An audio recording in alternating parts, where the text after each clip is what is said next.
The escalating crisis overseas, one that some fear could pull in the United States. There are fast-moving and mysterious developments on the ground in Ukraine. Who are the armed men taking up position in the Crimea? That's a region close to Russia. And is this the beginning of a Russian invasion? ABC's Alex Marquardt is in Crimea with the latest. Alex, good morning.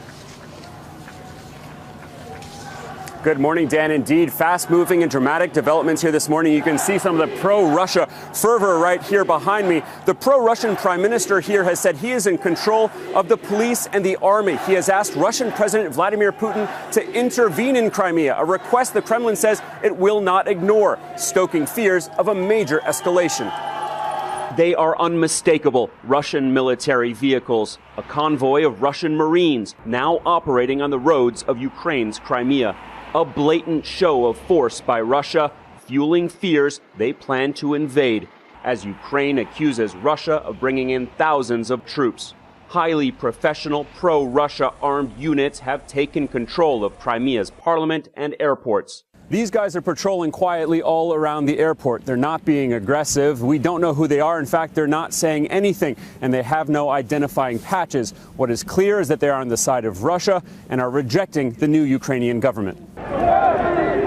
Crimea may technically be a part of Ukraine, but culturally and ethnically it is mostly Russian. Crimea did not support the uprising in the capital, Kiev, and many here would like to see it become part of Russia. Russia is already in Crimea with bases for its Black Sea Fleet and around 15,000 troops.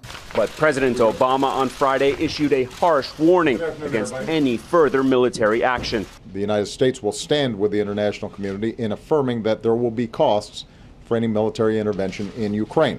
Russia's actions echo the buildup to the 2008 war with its southern neighbor, Georgia. Now, Moscow is vowing to defend its facilities and its people in Crimea, but has told U.S. officials it would respect the sovereignty of Ukraine. Even if the Russian military doesn't deploy its own forces, it's clear that its allies already have and are quickly taking control of Crimea. So the big question now is, how will Ukraine and the rest of the world respond?